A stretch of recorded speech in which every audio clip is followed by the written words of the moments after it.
প্রবাসী কল্যাণ ব্যাংক মাত্র 3 দিনের লোন দেয়। যদি ভিসা পান তাহলে 3 দিনে আপনাকে জামানত ছাড়া লোন দিবে। যদি না দেয় তাহলে সচিব মহোদয় নিজে চেয়ারম্যান ব্যাংকে, আপনারা বলতে পারবেন, আমি ডাইরেক্টর, আমাকে বলতে পারবেন। আমি আজকে একেবারে স্পষ্ট বলতে চাই যে বিদেশ যাওয়ার জন্য আগে জমি বিক্রি করার দরকার নেই। আগে ভিসা জোগাড়, পরে হচ্ছে আপনি টাকা জোগাড়।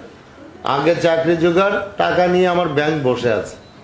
আপনি আগে চাকরি পান, ভিসা জমা দিলে আপনি টাকা পেয়ে যাবেন। 9% সুদে আপনি টাকা পাবেন। তো আপনাকে কিছু দিতে হচ্ছে না, ভিসা দিতে হচ্ছে, পাসপোর্টের কপি দিতে হচ্ছে, আর একটা গ্যারান্টারের একটা ব্ল্যাঙ্ক চেক দিতে হচ্ছে যে আপনি না দিলে আপনার আত্মীয় স্বজনের টাকাটা দিন। জমি দিতে হচ্ছে না, বাড়ি দিতে হচ্ছে না, সময় বেশি দিতে হচ্ছে না। এবং লোন পাওয়ার জন্য আপনাকে অনেক সময় লোন নিতে 20-30 হাজার টাকা খরচ হয়ে যায়। একবার সহজ শর্তে আপনার প্রবাসী কল্যাণ ব্যাংক আপনাকে লোন দিবে। তো এই সুযোগ সুবিধাগুলো আমাদের সামনে আছে। আর আপনারা জানেন যে পিডিও নাম করে একটা জিনিস আছে, প্রি ডিপারচার ওরিয়েন্টেশন ট্রেনিং। আমরা এটা চেঞ্জ করছি, এটাকে আমরা প্রিপারেটরি ডিপারচার ওরিয়েন্টেশন বানাবো। পিডিওটা হচ্ছে এখন 3-4 দিন আগে হয়।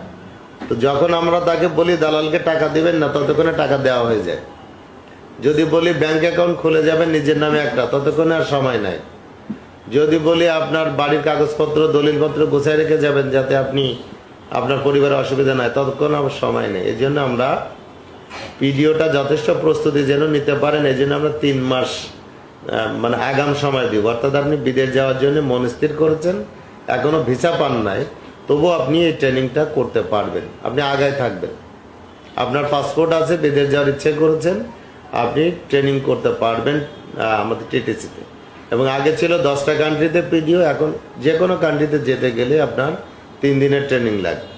এখন আপনি মনে করেন ট্রেনিং আপনি সেন্টারে গেলেন, দেখলেন সিট নাই, আপনি কি করবেন? এটা আমরা অনলাইনে করে দিব। আপনি বাংলাদেশের যে কোনো নাগরিক যে কোনো জেলায় আপনি অনলাইনে ভর্তি হতে পারবেন।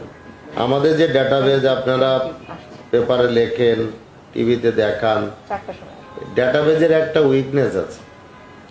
বহু বছর আগে মালয়েশিয়া যাওয়ার জন্য চাকরি প্রার্থীর একটা ডাটা নেওয়া হয়েছিল।